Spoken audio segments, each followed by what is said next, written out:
Should you buy an AMS? No. Why? What is an AMS? Oh, it lets you print things like this. Cool.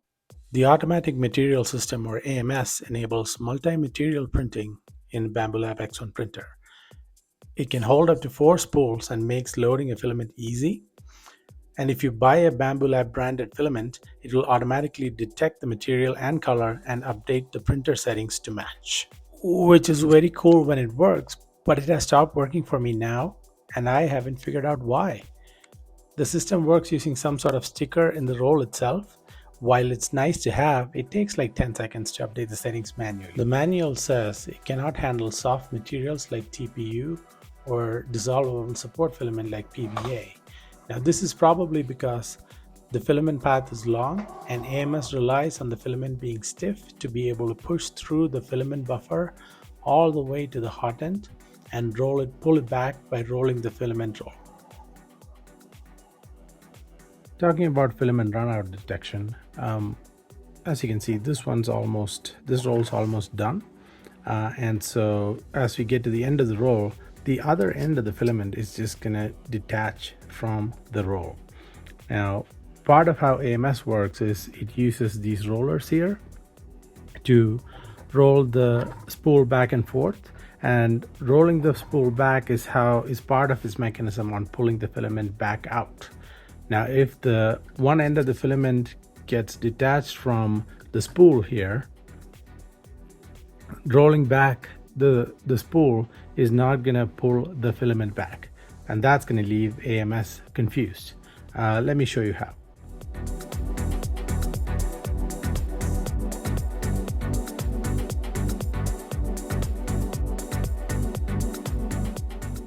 Multicolor or multi-material printing works reliably, but the amount of waste it generates makes me want to stop using it altogether. But first, let me walk you through the process using this beautiful model of Tigger by Chaos Code Tech. You can watch his video on why this is a torture test for multi-material printing and how he used a Palette Plus to print this model. I downloaded the single color STL and opened it up in Bamboo Studio Slicer. The painting process is fairly easy and the tools are baked right into the slicer. Start by choosing the main color of the model and paint the other colors on top after.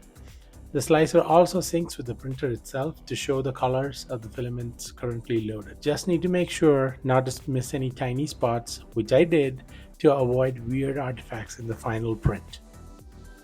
The painting is now done, and the next step is to slice the model. Remember to enable supports. You can see the purge tower back there for the multiple colors, and you can send it straight to the printer from the slicer. This model took a long 26 hours to print, which was way over the slicer's initial estimate of 21 hours. I'm not sure why it needs to do both the purge tower and spits filament out the back of the printer, but as you can see, not all of the filament that was purged did make it out of the printer, though it did not really interfere with the print.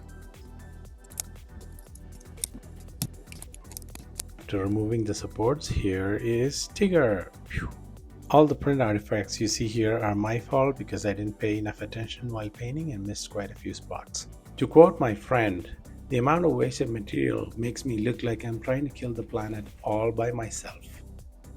The material wasted here is way more compared to the purge tower generated by Palette Plus in Chaos Cortex video, and it was made in 2018. This is sort of bittersweet because it is amazing to see the AMS in action and the results are extremely impressive. So is it worth the $349? Should you buy it? No.